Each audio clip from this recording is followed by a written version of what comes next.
Told our kids I was really proud of them for the effort that they gave through 60 minutes and how they competed against a program, an FBS program like this. Obviously, we were, outmanned across the board, but we came in and did some of the things we wanted to do. I said there's a lot of positives that will come out of this, and then we'll correct the mistakes. And some of those mistakes are just physical guys making plays, and that happens all the time in football. But you play an FBS program, that's what you're going to get. Some really talented football players we're playing against. Coach, when you schedule this fall schedule and you have the back-to-back FBS games, like when you schedule it, what do you hope to get out of it? When you look at the whole course of the season. Well, this is a collective schedule with the administration, and what I'm looking for really is what we always look for. Is we're just trying to get better each and every game, backs down to each and every play, and each and every day we work. We understand the challenge.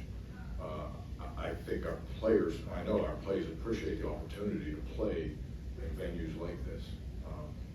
I told them, enjoy the pageantry of college football at its highest level. Go out. I told them at halftime, go out and enjoy it and play hard and be a part of it. So we'll get better putting ourselves in these situations. And how does that usually manifest itself?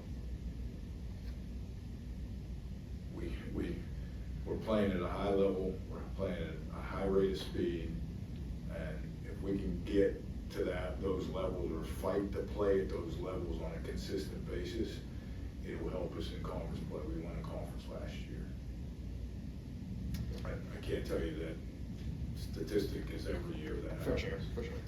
Injuries play a huge part in everybody's season. Coach, you guys struggled on third down this one.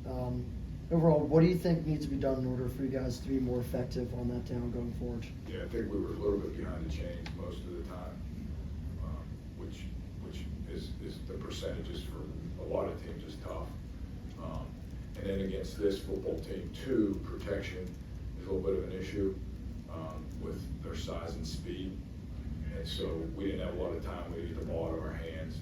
I think he was pressured a little bit. It wasn't as sharp as he had been through camp, and then even some of the throws he made in the first week. You're talking about Darius, correct? Coach, you touched on the injuries. I mean, just how you guys battled back from some of those, and I know it went down today. And yeah, I mean, we have to fight through those, and there were a couple other too that had to leave the game. So we'll get our young guys in. They'll get a lot of quality reps, and hopefully we'll get those guys back at some point in time. If not, we'll get the young guys playing and make some moves and just try to stay as healthy as we can and be as good as we can. you talked about getting some young guys. Played a lot of people today.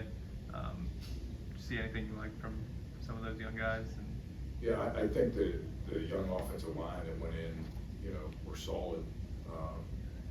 They were pushing the pile a little bit. Gave up a couple missed blocks there, some TFLs, but I mean they didn't back down. They went in and they pushed it a little bit and got us a little bit of space. I think we might have got a couple first downs there. Some of those kids are not even scholarship kids for us, and so I know they're playing against scholarship players. Their second and third group. Can you speak a little bit about Jack Dunkley? He had another strip sack today. Sack in each of his first 2 games this year, sophomore. Fortunately, he's picked up where he left off, last year at Merrimack, and he just works extremely hard. He's long. We're trying to get some weight on him. You look at him, he's skin and bones out there. But he's a tough, physically put together kid.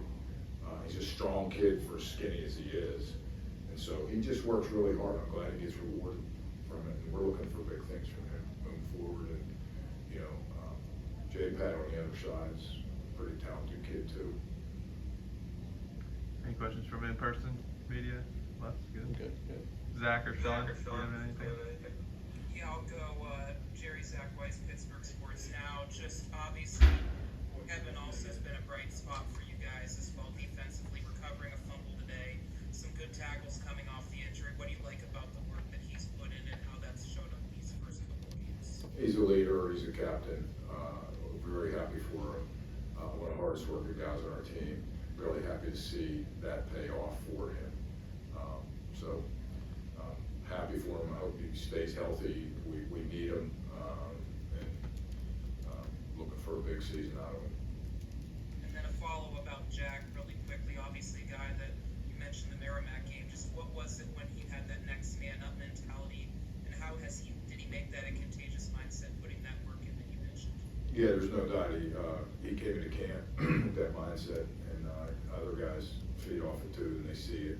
I had to talk about it to the team all the time as an example of, you know, a guy that did make the travel squad halfway through the season, gets a strip sack in the fourth quarter of the championship game, and that's an example for the young guys that when they're getting a little bit tired in practice and they're not starters and, you know, grinding through a season, they're on scout teams. Jack was on the scout team to start the season last year, but kept working, and you never know. When your number's called, and you're going to have to help the team and help the team potentially win in big games. Sean, go ahead. Sean O'Donnell with the Post-Gazette. Luke Miller had team high 6 tackles today. He's a guy who stood out to me this week and last week. He's only a sophomore, but I see him always communicating, getting after it. Just how excited are you to see his progression unravel this season? Really happy for him. He's a great kid. He's always positive. He's well liked by the whole team. He came here last year and had an ACL, so he was out the whole season. But he was around every single practice and endeared himself to our football team. I love his attitude. Love to see him being successful. He can run. He can tackle. He's another skinny dude that we're trying to get some weight and strength on to play interior inside the box with those big boys. But, you know, some of those guys have a way to move their body to avoid those blocks and make some tackles. Those are the best linebackers. So really happy for him. Happy to have him on our team. Our guys love him. And then just one last question. Sean Solomon got a good amount of carries today. He finished with only 18 yards, but he did have an impressive 11-yard run. Just what did you make of his performance, being resilient, and future plans on implementing him into the offense? It's a young kid that came to us last year and just kept working. He's a quiet kid. He just kept working last year. We could see it. And then he did the off-season program. And he showed up in the same with pads in the spring, and I said, boy, he's put on some strength, and he has a chance. And so, you know, he was behind Jamario and Taj. And when Taj didn't play today, he was the number 2 guy, and we were happy to see him get some reps. And he's really smart. He knows his stuff. He knows everything he has to do protection-wise, and he's got a unique way of moving his hips and making guys miss a little bit. I think all these game reps are really going to help him. Good. All right. Thank you, Coach. Thank you, guys. Thank you.